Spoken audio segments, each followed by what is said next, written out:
Okay. So this is Naho Abe interviewing Mr. Donald Weber on Zoom. Today is March 7th, 2021, and this is an interview made as a way to remember the Great East Japan earthquake that occurred almost 10 years ago. Good evening, Mr. Weber. Hi, good evening. Okay, so first, could you tell me a bit about yourself, like where you're from, your job, your main focus in your job, etc.? Sure, I'm a photographer. I'm originally from Canada in Toronto, but right now I live in the Netherlands. I live in Rotterdam. I am the head of a Master's of Photography program called Photography and Society at the Royal Academy of Art in The Hague in the Netherlands. Simultaneously to that, I'm currently doing my PhD and working as a photographer. Thank you. So could I know a bit about what kind of photos you take as a photographer? Sure. Well, I guess 20 years ago, approximately, my career started. So I started off in photojournalism, which is more, covering the daily news, events. I somewhat transitioned into, let's say, global events, occurring global events, unfolding global events. I lived for a long time, first in Russia, and then I moved to Ukraine for a number of years, where I was working basically as a long-form documentary photographer, making stories about multiple topics and themes. But generally, what I'm interested in is, let's say, sort of the presences of power or the manifestations of power and how it starts to sort of become tangible or materialized in current form or in some kind of form. As we're right now, I'm particularly interested in ports and mega ships and trade routes. So the whole idea of the circulation of commodities. Thank you so much. And I've seen a few of your photos myself, and I know that in the weeks following the Great East Japan earthquake, you actually visited Japan and took a lot of photos near the buffer zone, near the Fukushima Genpatsu. And I want to know where exactly you visited and why you decided to go there. Because from what I know that a lot of people would be very scared to visit there, because of the potential exposure to radiation. Yeah, well, in my case, I had spent a number of years already by this point in Ukraine. I was very interested in Chernobyl. And in 2007, I believe it was, I had actually published a book on my photographs from Chernobyl, from the region of Chernobyl. When I was in Chernobyl, it was 2005, 6, 7. And that was about 20 years after the nuclear disaster at Chernobyl. And I'd spent quite a lot of time actually in the exclusion zone and around the exclusion zone. And one of the sort of surprising things that struck me with Chernobyl itself was this sort of utter silence. It was almost like being in a vacuum. There was no sound. It was sort of completely silent. The other weird thing was when I was inside the exclusion zone, wandering through the exclusion zone and photographing in there, it was amazing that people had left within a few hours notice, never to return. And so what I was sort of fascinated by as a photographer was these remnants 20 years later, as if people had just gotten up and left. You could still see, although 20 years later it started to change a little bit, but you could see where people lived in their apartments. You could see the artifacts or the things that they left behind, clothing, family photos. But of course, by this point, it was, these environments were quite devastated in terms of, say, the rotting of the materials, the collection of dust and the dirt, and all that kind of stuff. And yet there was something very frozen about that moment. So prior to me going to Fukushima I would say I wasn't necessarily a novice. I'm by no degree an expert in nuclear catastrophes and radiation and such. Yet I have a fairly good understanding of how radiation sort of functions. And one thing that I learned is that radiation it likes to be confined into enclosed spaces. So in a forest, in valleys, in stairwells, elevator shafts, small corners, buildings, anywhere that no sort of air can sort of push it through. But it also means that it's susceptible to sort of, patterns of wind and such. So the first instance for me then was Chernobyl. And as I said, I made a book and I traveled there, I don't know, dozens of times. So I was very familiar with the region. And it just so happened when Fukushima happened that I was actually in China. I was in Beijing on an assignment. And I quickly reached out to a photo editor and said, look, I think we need to go to this. We need to go to Fukushima, because it wasn't just the tsunami that I particularly was interested in, but the effects that the tsunami had on various parts of the country. And specifically, of course, connecting my interest in Chernobyl to the Fukushima Daiichi nuclear power plant. And I knew immediately that they would be drawing an exclusion zone, very similar as the authorities had done in Chernobyl. And yet this one would be dramatically different, because instead of being 20 years, it would be 2 days, 3 days, 4 days max since this had left, or since the people had been forced to leave their homes in the Fukushima region. But what for me was very interesting was that maybe in a way I could start to see what Chernobyl would have looked like 20 years prior. So to see sort of certain similarities in the freshness of the evacuation, as if these people were present yet incredibly quite absent. So that to me was kind of the enticing factor to go there. I see. Well, what did you see there in Fukushima? Was there anything shocking, surprising, or rather unsurprising or expected? Yeah, well, I was there within days. I think I was there 5 days after, so probably the 16th of March. I forget, 16th or 17th of March, something like that. Within a week, I was there. So I was definitely, if not the first Western journalist, I was certainly one of the first journalists to actually go into the exclusion zone. And in fact, we sort of just stumbled upon it. That's one thing that I was very shocked by, was the sort of, let's say, lack of security that I thought would be up and around. We sort of took a back road in, and next thing you know, we were within just a couple of kilometers of the plant. So some of the towns that I drove, we stayed in Minami Soma, but we were in Odaka, Momoichi, Nami, Futaba, Okuma, I think Tomioka, if I remember. So all of these sort of small towns sort of surrounding, but also very much within the zone. I believe it was Nami in particular that most of my photographs from Futaba were taken.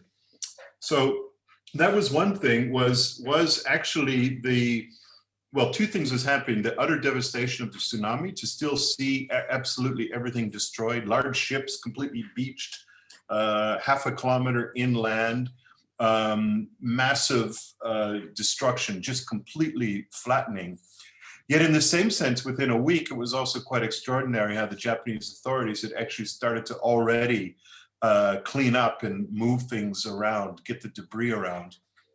But the most sort of potent sight for me, and the most troubling sight for me, was I think the day before I had just seen a news report that the Japanese authorities were saying that there were no more bodies within the zone of Minami Soma, and that they had sort of gathered all of the bodies. But that wasn't true, because I was there and I was actually seeing maybe half a dozen bodies that were just, there in the mud, sort of stuck in the mud, and no identifying factors. So that to me was actually quite shocking. So we had to notify people to say that there was actually still about half a dozen bodies, sort of just south of Minami Soma, about half a kilometer inland. So that was something that was quite surprising in counter to what the Japanese authorities had actually been saying. And then I would say just the very spectral presence of humans. I remember once going, seeing a house, there was a sliding glass door. It was open about, 30 centimeters, 20 centimeters. There was a curtain on the inside of the kitchen, and there was a pair of rubber boots just sitting on a mat. And there was a bowl of oranges on the kitchen table, and the wind was sort of coming through, and it was just enough to sort of blow the curtain in the kitchen. And it just seemed like they had just left for the shop and that they would be back 10 minutes. But that was the next door house, the next door house, the next house, the next house, the next house, the next house, was this sort of, you could really sense, say, the immediacy of people having to leave and not knowing if they would even ever be back. And it's my understanding that many of these people have been able to come back to get more belongings, but it took them a long time to be able to come back to their homes to at least gather some things. Well, that is really only something that a photographer or journalist like you can experience. And I'm really amused, or not amused, but just wow. And another question, were there any similarities or differences between Fukushima and Chernobyl? Yeah, well, the utter silence. I've said there's only two places in the world for me that have the same kind of silence, and that would be Fukushima exclusion zone and Chernobyl. There's sort of, it's not just a silence of birds and nature chirping, but it's, as I say, it's sort of a vacuum. Our world is very much populated. It's mechanical, things are everywhere, even when you are in the middle of a forest, it seems. And yet here, there really seemed to be a sort of a negative void of sound, as I said, as if it was like a vacuum.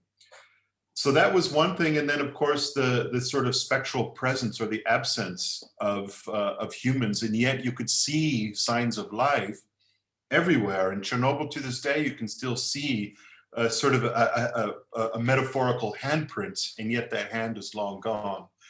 So I think what I did manage to see was Chernobyl 20 years prior, in April of 1986, by looking at Fukushima of March 2011.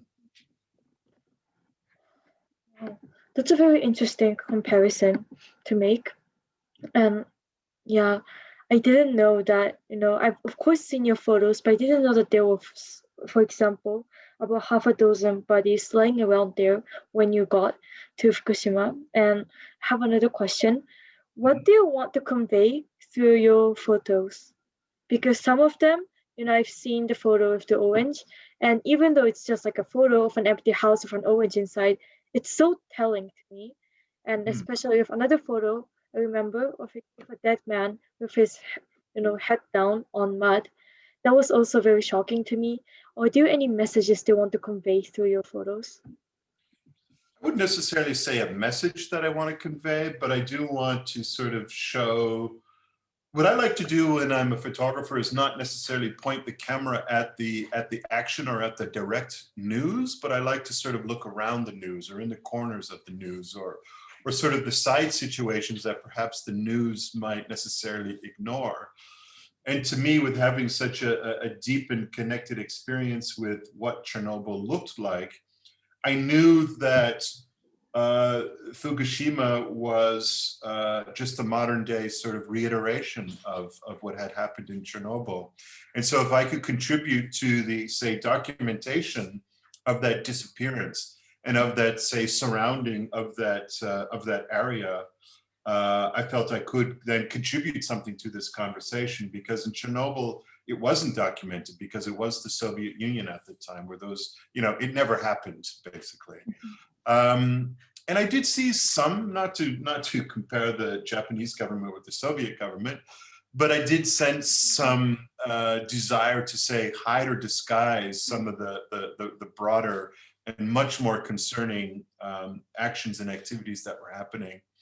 And so I think by looking around, say, the corners of things, behind the television, so to speak, that's where this, say, let's call it a less visible space. that to me is very much where stories actually happen. It's not usually in the broad strokes of immediate conflict, but I try to look at the parameters of that conflict, or the parameters of let's say certain events or tragedies that happened. Wow.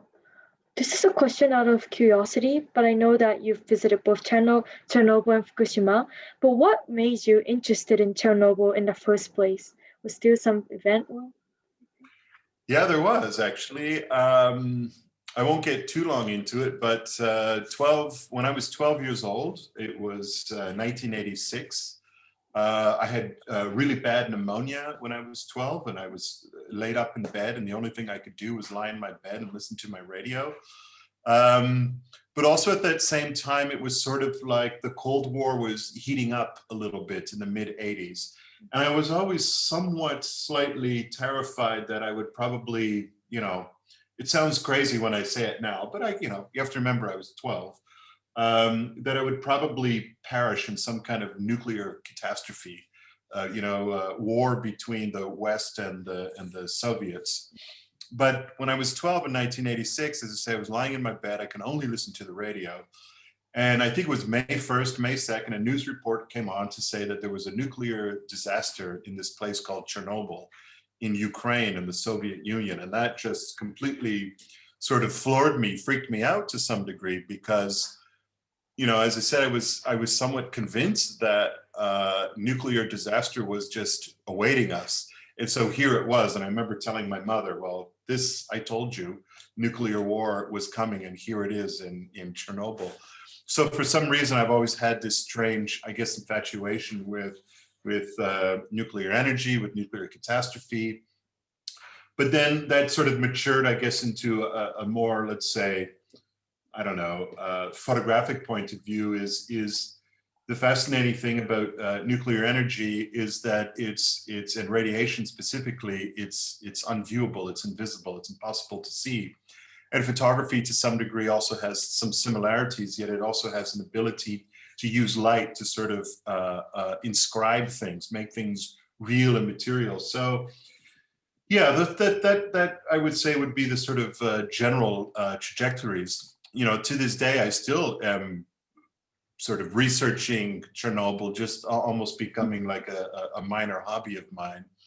So that ability to go to Fukushima and sort of see the duplicate actions that happened in Chernobyl happen 23, 4 years later was actually quite remarkable. Wow, okay. And since the Fukushima Daiichi nuclear accident, the topic of nuclear energy has become very controversial in Japan, with people on both sides arguing for and against nuclear energy. And you have a lot of experience being in areas that were heavily impacted by accidents related to nuclear energy. And you have a very unique perspective and experience of seeing things that most people never see in their entire lifetime. So, what is your view or opinion on nuclear energy? Yeah, that is a really tough one, because I don't think it's so easy to say it's good or it's so easy to say it's bad, because, on the one hand, it's a supposedly clean energy. I mean, it's a lot better than a bunch of coal-fired plants and fossil fuel extraction and such. And yet, in the same sense, nuclear energy can be so catastrophic. I mean, we see what happens in Fukushima. We see what happens in Chernobyl. We can see how it can absolutely devastate social relations within communities and such. In a way, I also sort of see it like, right now, the sort of desire to have electric cars, Tesla and their batteries and such, which is a great thing because they're not dependent upon fossil fuels and extractive policy. And yet, to make a Tesla car battery, you need lithium, and lithium is a pretty rare mineral, which is found in, I believe, in Chile and Peru and other parts of South America, and it's an absolutely devastating part of the ecological environment. So it's really difficult to say if one thing can be good and one thing can be bad. I mean, I would imagine that Fukushima and the Japanese authorities is probably one of the most advanced technologically societies on the planet, where you would imagine that protocols and engineering safety would be in its priority. But look at what happened to Fukushima. You know, I come from Canada, where we also have nuclear energy, and you can see a nuclear energy plant as you leave Toronto, as you sort of drive down the highway eastbound. There it is. There's a giant nuclear facility right there, and I always think, if this thing ever goes wrong, I mean, you've got millions of people within such a tight environs that, you know, what happens? What happens to these people? It's not so easy just to say, you know, 100,000 people, let alone 10 million people. You know, what do you sort of do in these situations? But in the same sense, I'm also opposed to fossil fuel energy. I don't know if wind energy is really the necessity, but I think all technologies have their strengths, and all technologies also have their weaknesses, and we have to start sort of understanding not just the ecological, environmental, technological, or engineering costs, but also look at the social costs of when these things can potentially go wrong. Thank you so much. So this is all the questions that I had for you, and I really appreciate you coming. This will be the end of the interview. So again, thank you so much for coming and, you know, sharing your experiences. It's extremely valuable that you share what you saw and what kind of photos you took, because not everyone can experience the things that you have. And again, I appreciate the time you put into this, and thank you.